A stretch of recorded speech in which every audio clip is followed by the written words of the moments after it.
The 1975 are a very polarising band. You either love them or you hate them. But something I often wonder as a keen fan of the band is since their 2013 self-titled debut, are they getting better or are they getting worse? Or is it both? I don't know. Let's find out. Welcome to Stereotypical Ranked, a new sub-series of the Stereotypical podcast in which we take some of our favourite artists and rank their back catalogue worst to best. And today is all about the 1975.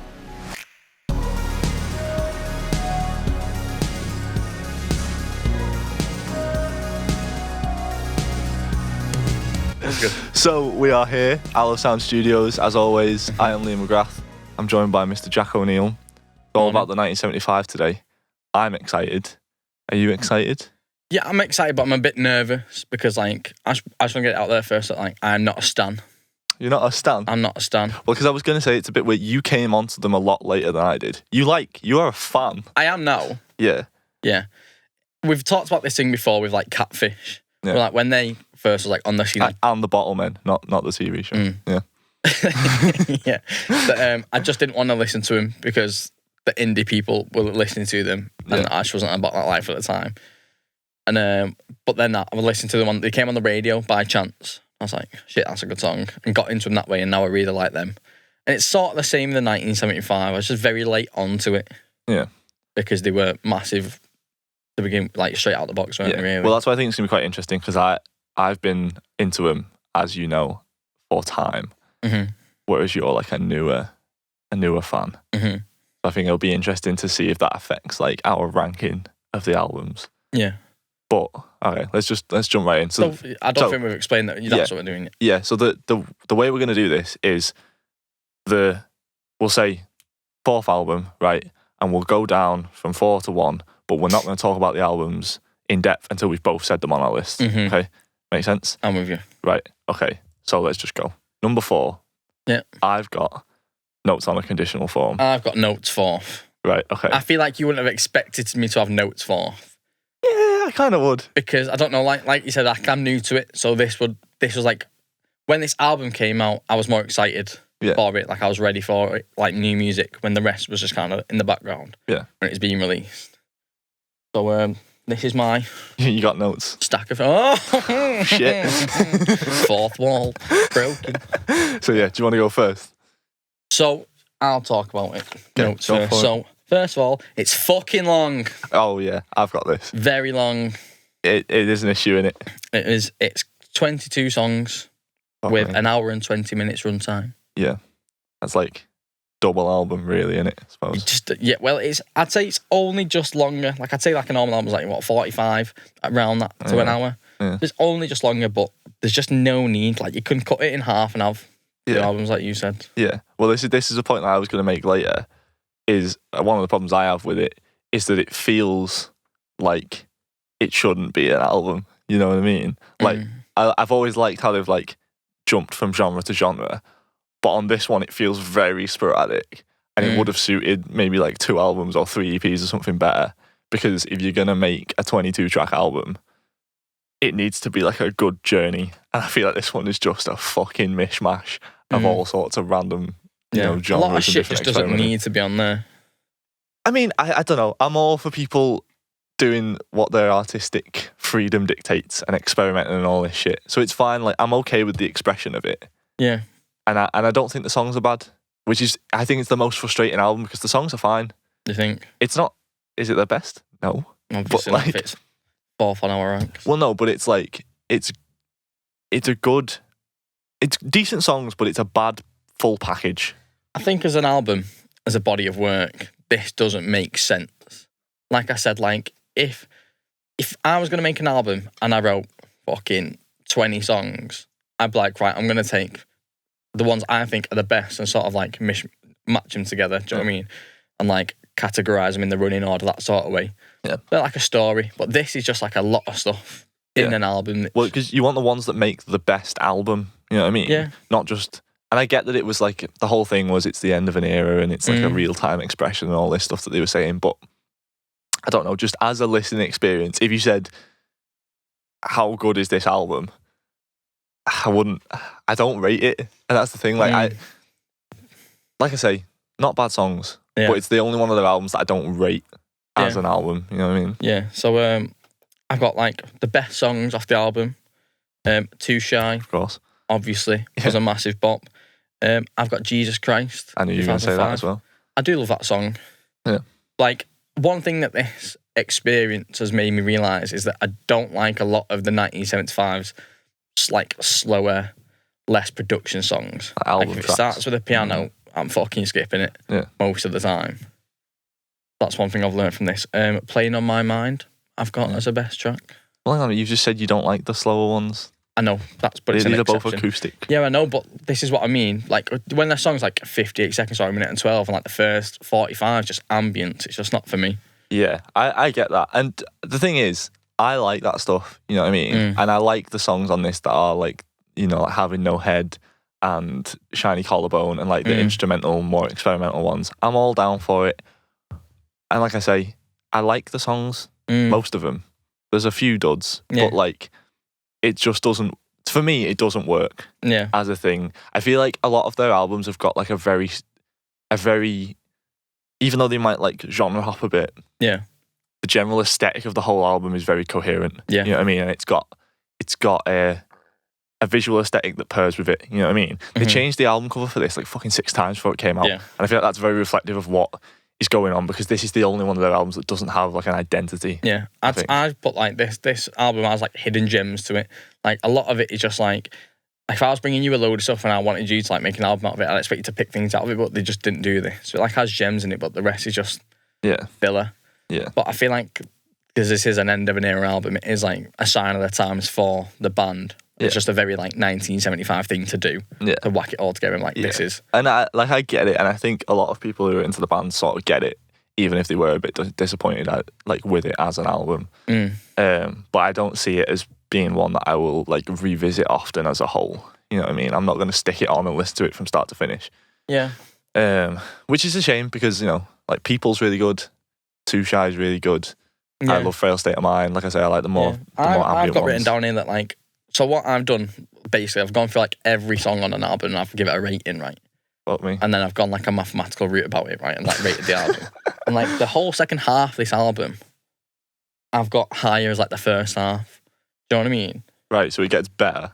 Yes, there's like 2 songs in like the first 11 tracks, obviously if it's 22, and the bottom half of the album just seems better songs. Yeah. And that seems a bit mad to me as well. Like, why would I listen to 40 minutes of shite to get to the good stuff? Yeah, I think, I don't know, for a lot of these albums, right, they always bear repeat listens for me, because the first time around I'm always like, I'm not really sure on that. But like, this one, I was definitely into the second half of the album before I went, oh, there's a good one. You know what I mean? Yeah. One that really like stood out to me and hit me. Yeah. Because obviously we'd heard like People and Fail State of Mind and all of these like singles. I feel like the singles are fine. It's the bits and bobs in between. But also like the sequencing is outrageous. Like, I get that it like spans a lot of genres, but there's probably there's a better way to go from like the more like minimal garage stuff, like I know, to the more like slacker indie country Americana stuff like Jesus Christ or whatever, that isn't just like, you know what I mean? Yeah, I know. And then like a fucking orchestral song. It doesn't make any sense to me. You know, the song called The End, track 3. What? Yeah. What's that about? You know what I mean? That would have been, and it's a beautiful song, with the whole thing being the end of an era, would have been a very emotional last song, an end of an era. You know what I mean? And I don't really know. I don't know what they were thinking. You know what I mean? I don't know why it is the way it is. Yeah. Because it isn't logical to anyone else. In summation, it's a shit show of like an album in it, really. Yeah. Of a track listing. Yeah. But like before I put them in an order, I had this album as one of my favourites. So it proper blew me away to have it bottom. That's mad. Like I said, because I've got into them so late, when it came out, I was like excited about it, and the songs were better because I was more interested in them rather than like the other albums. Yeah. Okay. Well, should we move on to our third place? So in third place, I Like It When You Sleep, for You Are So Beautiful Yet So Unaware of It. And you have? I have the self-titled album. Interesting. In third. Okay. Well, second, I've got the self-titled album. Second, I've got I Like It When You Sleep. Okay, so we can talk about both of them. Which do you want to go into first? We'll go with the self-titled album first. Okay. To me, the self-titled album, just on a personal level, I think holds like a bit of a special place as someone who got into them around that era. You know what I mean? And I was probably like 15, and I don't know.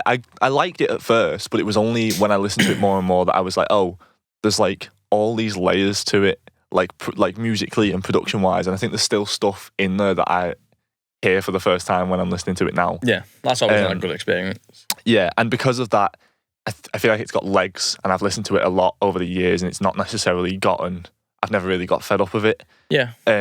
Which has led to it sort of soundtracking my late teens and now into my early 20s, which I think is almost the point. They said they wanted it to be like an 80s movie, like teen movie soundtrack. Yeah.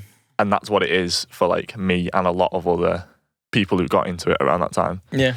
I think it's maybe their most conceptual album, even though it was the first one. It's very like, not like there's a narrative or anything, but it's very like songs from this time, you know what I mean? Like you can tell it's songs from being like a late teen, early 20s. Yeah, I get what you're saying. This is your number 2, yeah? This is my number 2, yeah. Yeah. I'm just gonna like put it out there first. So, like I feel like these three were very close. These like next three were very close contenders. Right, okay. Because they've all like a different vibe to them. Yeah. Like you're saying, like conceptually and stuff. But yeah, I've got it third because it set a standard for the sort of music like they do. Like I'd say it's the most 1975 sounding album. Do you know what I mean? Yeah, with the sort of big 80s sounds. Yeah, like the stuff that you'd expect them to do is all in that first album. It's got the least shit songs on this album. Yeah, out of everything they've done. Yeah, I would maybe agree. It is very strong, and I think it's sequenced well as well. You know what I mean? Yeah. So like, it's got the most bangers. Yeah. And it's got 2 of my top 5 1975 songs of all time on it. Which are Sex and Robbers. You basic bitch. I am not, because this is the album. Obviously, because it was their first one. Yeah. I listened to the latest. Yeah. This is the last album I got around to. Right. But the songs I know of, like I know Chocolate was massive, although I don't really like that song, maybe because it's massive, I don't know. I know The City because it was on FIFA. Okay. That was massive. Right. But like Robbers and like Heart Out and No One Get, like they are all bangers, do you know what I mean? Yeah. Like I knew the songs, but I couldn't tell you which album they were off when I got into the 1975. Yeah. Because that was so early and I was so late.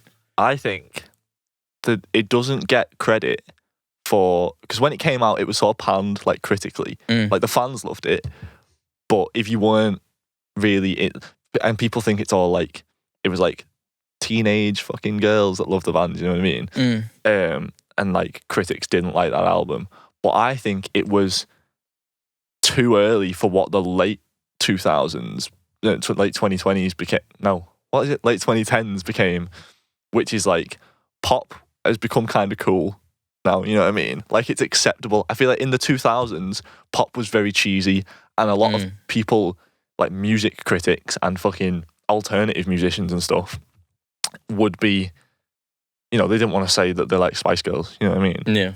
Whereas like this album has a lot of the big pop elements, the fucking catchy hooks, dancey song, the 80s references that the late 2010s sort of came to be about, but it was a bit too early for me because I didn't see too much.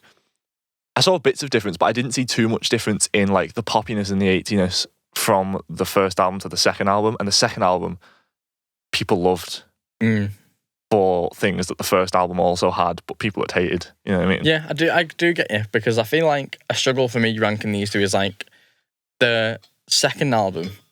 I've got second for that exact sort of reason that you said. Like I feel like this first album had a lot of songs in it that kind of feel like the 1975 sort of revisit stuff they've done before, do you know what I mean? Like same sort of like sounds and structures and stuff. Yeah. So like the later albums feel like just beefed up versions of the first one. Yeah. So I can't have the first album being higher when the songs that are later are beefed up versions of that song. Do you know what I mean? Yeah. Okay. I get that. But then again, it has got bangers on it. It and has like got the bangers. least shit songs, like I said. Yeah, I think there's something to be said for the fact that I think it maybe because it was their first album, they were less willing to like put more experimental songs on, you know, like more all the ambient shit.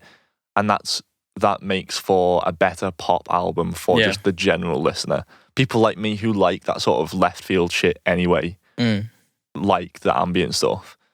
But I can't see you listening to like Please Be Naked off the second record. Please Be Naked, I've got quite high. Oh, really? Yeah, with my little rating system. Okay. It's one that when I listened to it, I thought, you know, this was quite good.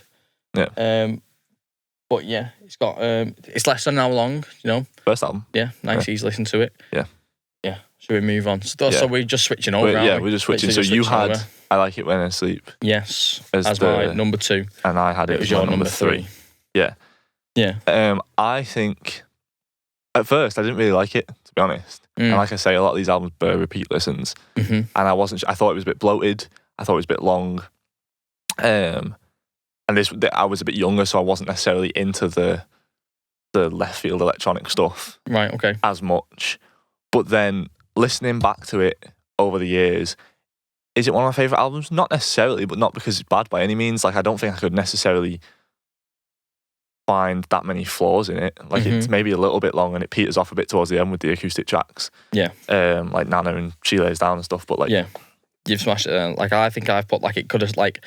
The sound is very late on in the album. Yeah. And it's a single. And after that, it's got Must Be My Dream, Paris, Nana and She Lays Down. Yeah. And I've put, like, if you cut it off at the sound, the album would have been sick. Paris is great, though. I like Paris. Nah, fuck your opinions, it isn't. But yeah, this for me, like what you said about the first album being like the sound of like sort of your late teens, this for me is that sort of picture. Yeah. Like the sound reminds me of like being out, you know, in town and stuff. Like a lot of imagery comes into play when I'm thinking about this album. Yeah. Even though I didn't realise like it was all from the same album, sort of thing, if that makes sense. Yeah, I get what you mean. I don't know, it depends. Stuff like that is very personal to me or you know what I mean? I guess it's personal to each individual. Yeah, exactly. So it's always going to be different. I think something that I like about this album is it's sort of like Matty Healy's start into like being not more lyrical, but like discussing certain lyrical themes that we'd see like later on.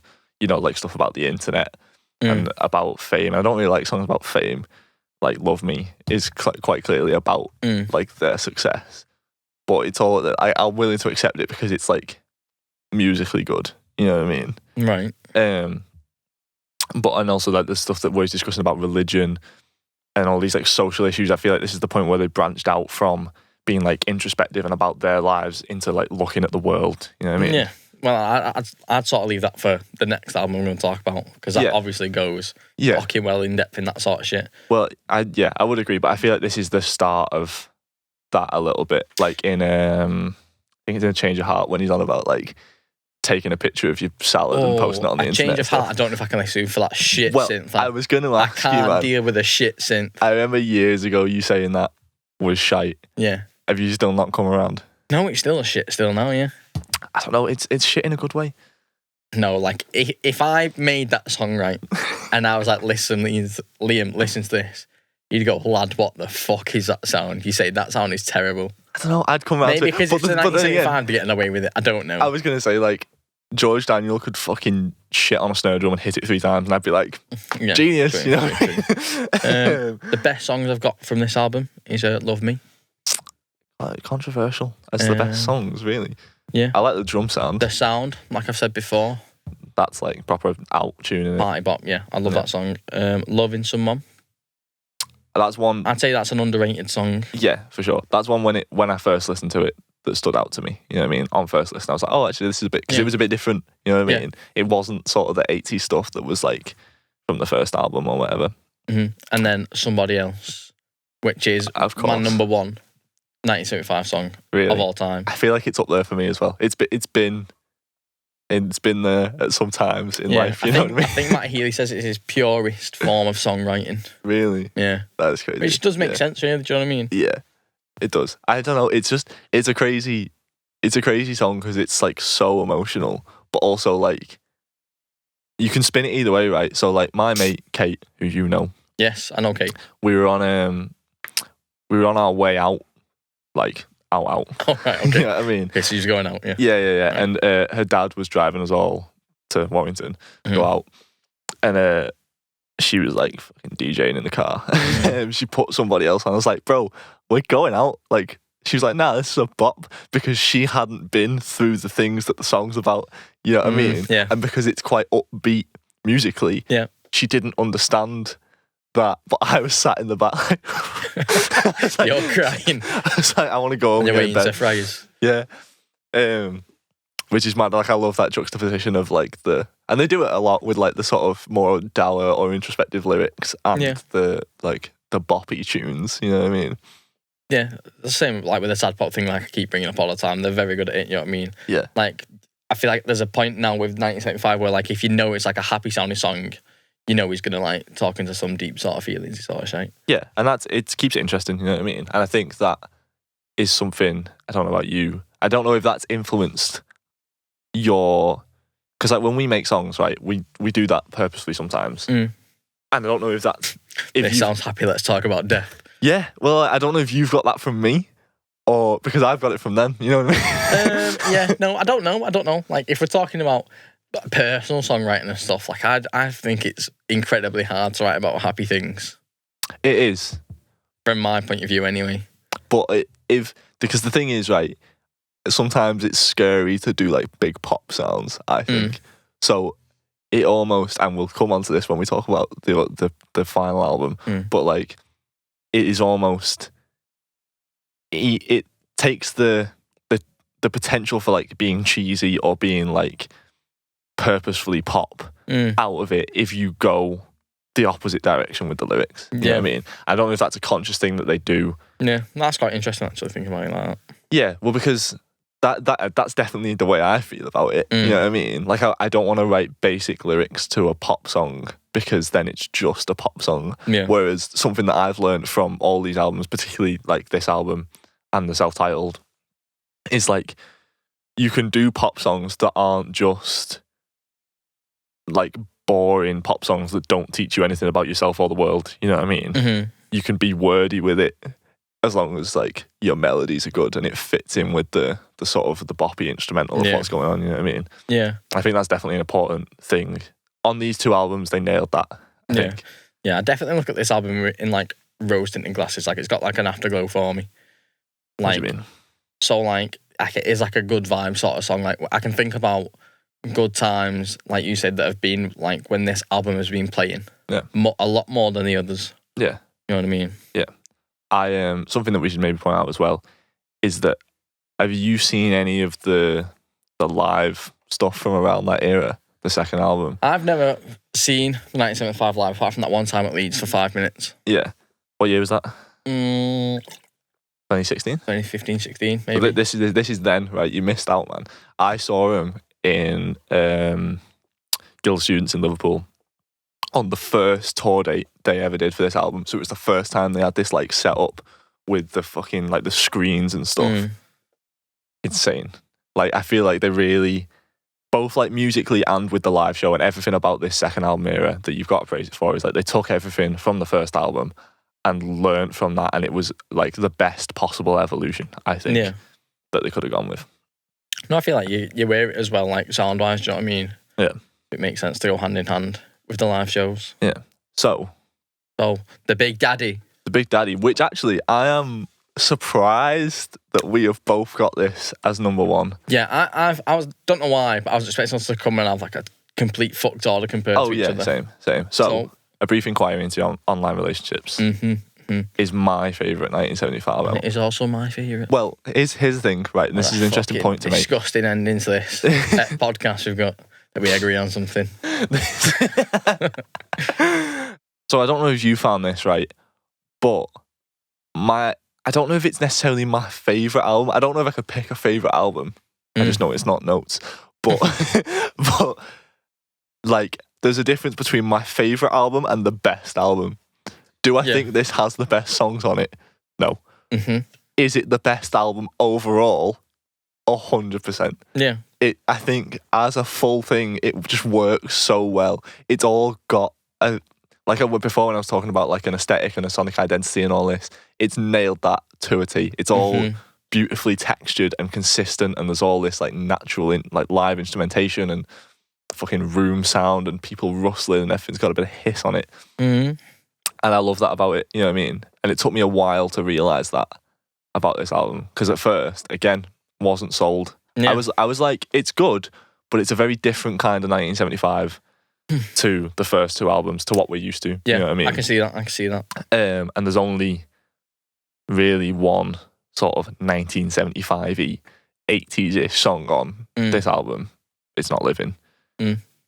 But as time's gone by, the more I've listened to it and realised how beautiful it is sonically, I think I've appreciated the fact that, and maybe that's why I think this is the best album, because it's their most original album. You know what I mean? It doesn't do the Michael Jackson, Pete Gabriel influenced big pop stuff that they came out doing and then carried over to the second album. Yeah. It does something completely different that is, because even on notes, like you can hear where they're going for like Burial inspired like UK garage and stuff like that. Yeah. And it's like them doing their version of this sound. Whereas on A Brief Inquiry, I feel like they're just doing them. Yeah, I feel like on notes, some songs are like, I've always liked this sort of music, we've always wanted to do this sort of song, so fuck it, we'll put it on the album, sort of thing. But do you know, if that's what they want to do for the end of an era, show they've got going on, I'm not against it. They may as well. But I just think it's something to be praised about A Brief Inquiry, that they, and you can hear some influence, like you can hear like the more jazz influence on stuff like Mine and songs like that, but I don't know, I'd struggle to pinpoint exactly where it's come from, other than just a place of like personal. What, for this album? Yeah. I think it's a very interesting like experiment almost, because like we came into this episode knowing that you know a lot more like about the 1975 in general, and I'm sort of like an average listener who has just found a tendency of liking them like towards the end of this, my time listening to them. Yeah. And this is the album I know the least about. Yeah. Do you know what I mean? Like, I remember the singles coming out, and I remember like when the album was released and stuff, but it's just nothing I was interested in. Like, I was more interested in the second one, the fourth one. Yeah. And then I could really like relate to the first one when I went back and listened to it, and this was just kind of there. So I'm very shocked to have it as my number one. Why is it your number one? Because I'm also very shocked for you to have it as your number one. Again, like with the I've put on my thoughts section of my notes, if you take 4 songs out, it'd be goated. And them songs are Mine, Heads and Bodies, Love Theme, and How to Draw. How to Draw can fuck off. Bro, nah. That's a point. That song pisses me off. That's a beautiful song. Is it fuck like it goes ham in the second half, and even that part. That's cool. That's mad. That's not cool, and it's not mad. I would have thought. I don't know. I would have thought you would have taken out the more like acoustic-y ones. So I get what you're saying about Mine and Heads and Bodies. Yeah, but like, and then if you took them 4 out, like I said, it'd be goated, because the rest of the songs I've got like quite high on my rating scale. Like, this has got the highest intro 1975 song out of all of the albums. Okay. Yeah, that's interesting, because when it makes sense for the album, like this track. It does, yeah. Well, and I guess that's one thing that should be credited as well, that maybe slips a tiny bit on notes, but I get what they were trying to do with the whole Greta Thunberg thing, is like, it's sick how every 1975 song at the start of each album is like a reflection of the aesthetic of the album, I think. You know what I mean? Yeah. Again, like with notes, it was a very sign of the times 1975 thing to do. Yeah. Like when you look at it as like a pathway, like we mentioned a minute ago, like how this goes into more like, human sort of lifestyle stuff than just like feelings and girls and shit. Like, it makes sense that happened on the 4th one. Yeah. As much as, I'm not going to listen to it anyway. But talking about this album, I've got the best songs on this one. Give Yourself a Try. Maybe controversial. I like it. I like, on a production note, how like that little guitar riff that like loops the whole thing. Yeah. He talks about like how he put a phaser on it or something. Yeah. But that every time you listen to the loop, it's like a different sound. They were like, because as well, I think what it is, and this is to get a little bit nerdy, but it's when you distort something to a certain degree, the harmonics that the distortion produces change over time, you know what I mean? So it doesn't become boring and repetitive. Yeah. Love If We Made It. Of course. You can't not. Because the thing is, I think that was maybe the second song that we heard from that album. And Give Yourself a Try, I was kind of like, okay. I mean, it's fine. You know what I mean? Mm. And they always do this with the first singles from like, they did it with Love Me, where I was a bit like, oh, okay. And then they did it with Give Yourself a Try. I was like, okay, this is a bit weird. And then People, for the last album, Yep. they always go with like a strange first single that's always at the top of the album. Yeah. But when I heard Love It If We Made It, I was like, oh, okay, we're in. Yeah. Now, when it hits like the groovy bit, you know, when like it stops being just the I get you. Towards the end of the song. Yeah. That's my most listened to song off the album, probably. Yeah. Love It If We Made It. And then I used to hate Two Time. Yeah, Just I can didn't see do it. it for I can me. see it. And now I feel like I appreciate the instrumental a lot. Like it is a little funky dance vibe. I just think the lyrics are a bit shite. Yeah. Well, that it goes back to what we were saying before. This is maybe one of the only times, maybe, I don't know, where it was definitely the first time where they'd done a pop sound and basic pop lyrics. Mm. And I was kind of like, I can vibe to Two Time, don't get me wrong, like you almost can't, you can't hate it because it's so pop and it's so like, it's like earwormy, for me anyway. But like, I don't know, I was kind of like, come on lad, you can do better than this. The chorus is what pulls it out for me. Like I can listen up to there. Yeah. And then, you know, which is backwards in it, like the chorus is meant to be the hook and what pulls me in. Yeah. I've got this album as an ending on a very high note as well, because your tracks, it ends on. Well, weird thing, right? So, and I this doesn't make, I don't know why it does this, because I thought when that album came out, and it ends with I Always Want to Die Sometimes, one of my favourite songs. Yep. And it ends, and then there's like a moment of silence, and then there's these weird little strings that come in. You notice that? For like 10, 15 seconds, it sounds like some out of Star Trek or something. And I thought, oh, well, maybe this is like, because I knew that they were doing the whole 2 albums as one era thing and the whole Music for Cars era. Yeah. I was like, maybe this is like going to make sense when the next album comes out. You know what I mean? Maybe it'll lead on to this. Yeah. And it just doesn't. And it almost, I love that song. I love I Always Want to Die Sometimes. But it like, it gets to the end and I want it to end. Yeah. I don't need a little stop and then a little fucking something else that doesn't lead anywhere, you know what I mean? But yeah, it does have some of my favourite songs, that being one of them. Love It If We Made It being one of them. I even love like the sort of plinky plonky piano stuff that like runs in the back of a lot of the songs in the album. Have you noticed that? Yeah. It's like, I love how that's like a common theme throughout the whole thing, you know what I mean? And it adds this thing that I was on about again with like texture.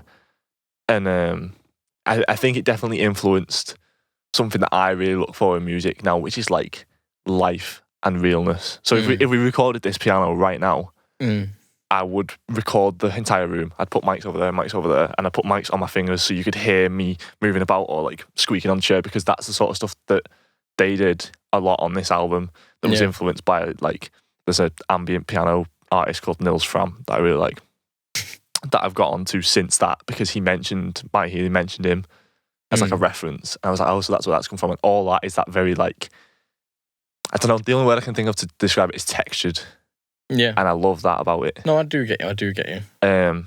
Which is kind of why I like, and I don't go back and listen to it, Man Who Married a Robot / Love Theme. Should be fucked off. Obviously, well, I think it's one of them that on first listen, you're like, oh yeah, that's interesting. I like the Siri story and that, and it fits with the theme of the album. But it's like, I'm not going to go back and listen to Siri telling me this story a lot. If they'd have done that without the Siri bit, I would listen to that all the time, because I think it's beautiful. And even when it goes into the, like, from the Man Who Married the Robot into like the love theme second half of it, gorgeous. I love it. I wish I could get that instrumentally. Yeah. Because I listen to it all the time. Probably could somewhere, really, if you looked hard enough. But I don't know. I could do with that not being on there. I don't know, that's mad. Like I said, like if it just took, like I said at the start, like there's just some shit that they do that just isn't for me as like you sort of average sort of listener who likes pop music, like the sort of slow, sort of like emotional sort of stuff they do. It always starts like a piano and whatever. Like if they just fucks it off, the body of work would stand like a lot longer in me. Yeah, it'd be like fucking gold in my eyes. I feel like they just, as a whole band, this is where they peaked. Like, I think I remember hearing that to make this album. When was this? Is this 2018, this album? 2018, yeah. So this is after Matty had been to rehab. Yeah. And then they all just moved into a studio together for a year. And I feel like they were like strong and they were also healthy, and they sort of were on the top of the game, and they knew what they were doing. You know what I mean? The most of any other album, because they took the time to be like, we're taking time to make this album. You know what I mean? And also, like, I think that's what links in with a lot of the like lyrical themes and stuff. Like, there's the things that are like examining of society, things like Love It If We Made It, and then there's also the more like, I feel like Matty Healy had reached a point on this album where he sort of got life a bit better. So like, Always Wanna Die is very reflective. Things like Sincerity is Scary is a good like comment on, almost like a comment on his past work, because again, we had that thing where it's like poppy sounds juxtaposed with a thing, because, you know, you can't be sincere because it's scary. You know what I mean? It's hard to just be a bit soppy or a bit cheesy or a bit poppy. I think this album really did that well. I feel like this would have been, because originally, I don't know if you know this, they were going to make 3 albums. Yeah, I remember you telling me. So I think this would have been a fitting end. If this was going to be 3 albums, that's it. And I think it maybe should have been. Like, I get what Notes is, but like, I don't know. From the self-titled to this album, perfectly. Like an evolution for me that goes up. Yeah. And then Notes. Yeah. We're just shitting on this album so much. Which is a shame, because it has got, like I said before, it's got gems in it. Yeah. But it just, like it makes sense as a 1975 album, like, as what like you would expect them to do. Yeah. But like, musically, I don't think it does. No. Yeah, I get what you mean. There we go. I think we have That's it. What, just to close off, you said Somebody Else is up there. Oh, by the way, actually, before we do this, we just honourable mention to the EPs. I love the EPs that came out before the first album, and I know a lot of people like include it in the first album because it all got added to the deluxe. But when we're talking first album, we're talking self-titled song to Is There Somebody Who Can Watch Me? But the EPs, for me, are like, that really influenced. That was because it's a similar time as well, you know what I mean? It means what the first album meant to me. Yeah, this is when you were in your indie bubble. Yeah, it was college times, it was on the bus times, it was being little sad boy times. And I feel like the EPs had like the electronic production that influenced me more than the first album, but was the same era as the first album. So shout out to the EPs. But what I was going to say was honourable, like, favourite song from each album. Fuck, right, okay. Go. So, I'm going to go with... We've already got Somebody Else. Off the first album, I'll go Time Framing. Yeah. Off the first album, I'm going to have to go... I've got 5 here that I've written down as best, but if I have to pick one, I'd probably have to go with Sex. It's so basic, man. It's a great song, and it was probably the first song I ever heard. I can't win here, Paul. I can't win. How can I be basic if we know it's a great song? Well, it's just what... The thing is, right, especially you were like, oh, fucking, I didn't want to get into him because everyone else liked him. And then your favourite song is the one that everyone else likes. It speaks to me emotionally. I like The City a lot, Joey. I'd say it's like third best off the album. And Heart Out, I'd put second, because I love that bass at the start. Okay. Like, it sounds like it's off the second album. Yeah. This is what fucks me up listening to the first one. Do you know what I mean? Yeah. Like, a lot of the songs off the first one have the style of the second album. Right. Which blows my mind. Okay, next one. Second album, Somebody Else. Somebody Else, yeah. And Third album. You've got so much paper. Third album, I'll go with Love It If We Made It. Classic. And then Too Shy off the fourth album. That's what I'm going for. I like that. I'm going to go with first album, Robbers, Money. Money is good, you know. Money's fucking sick. Money is good. Underrated. Songs like that are a bit more low-key. Like, that you couldn't really picture a single like Money and Talk. Great off the album. I think we should do something where we fucking cut the first 10 seconds off that song. You want to remix? We'll do something. Sample it or something? I like that song. Game fucking... But I only listen to Money. Follow Stockholm Worldwide Instagram, see it coming. Only listened to Money 2 weeks ago. Really? Yeah. And a Talk first I fucked off because the time and I couldn't get around to it. Couldn't get my head around it. I think it's good though. But they're both very good songs. Yeah. So first album, Money. Because he doesn't want to be a basic white girl. Yeah. Always, even though I am. Second album, probably Somebody Else. You can't deny that. That's goated. Number one in me. It is goated. Third album, Always Want to Die Sometimes. Yeah. Little sad boy. Always. Fourth album, difficult, you know. Maybe Frail State of Mind, or like Having No Head. No, wrong. I don't. You can't just say wrong, bro. It's a subjective question. Objectively wrong, lad. No, I don't know. It's difficult. I can't even remember half the songs that are on that fourth album. I can, but I keep forgetting. You know, there's a quiz, bro. There's a quiz you can do online that I'm going to get you to do at some point that I did the other day in preparation for this podcast. It's a 1975. Tells me afterwards. It's a 1975 song quiz. You get 12 minutes and you have to fucking try and remember all the songs. That'd be all the EPs, all the albums. I got 93%. I only missed out 3. Die Hard fan. Fourth album. I loved Me and You Together song when it came out. I feel like we've not mentioned it. You also like Guys. You talked about that a lot when it came out. She's like, oh, I fucking love the boys. Well, because the thing is, the band. It came out in lockdown, and I hadn't seen my band in a minute, in like a good 2 months. In a minute. So I was like, you know, missing the guys. Yeah. But as a song, I think it's a bit shit. Yeah, I don't know. Nothing Revealed. Good. I'm just going through all the songs. What's the rating? You've put 6 out of 10. Not good enough. Best song, Too Shy. Mate, of course it is. I think you're silly not to put that. As a 1975 fan, I think it would be silly to not say that is the best song off that album. The thing is, it's very 1975, and what I like about them is that they change and evolve. But as a pop song, fuck me, Jesus Christ, 2005. It's like it's like up there. You know what I mean? It's the best, the best tune. But I don't know. It's tough. When it's like one of your favorite bands, you're never gonna be able to like get a definitive answer for stuff like that. I don't know. I feel like, you know, if we were talking about my favorite bands, I feel like I'd tell you. Do you know what I mean? Well, like I said though, with the 3 albums that were third, second, and first, like they're very close. Yeah. There's a lot of stuff I like off all of them, but it's just as an album, A Brief Inquiry just gels. It would be maybe that I didn't even know why it would be my favourite albums of all time if they just took the 4 off. Yeah. That I personally don't like. That's mad. It's a shame they just didn't think of me when they was writing it down. Maybe when you say it'll be easier to pick when it's your favourite band. So maybe if we do one of your favourite bands as one of these ranked episodes, then we'll find out. Yeah.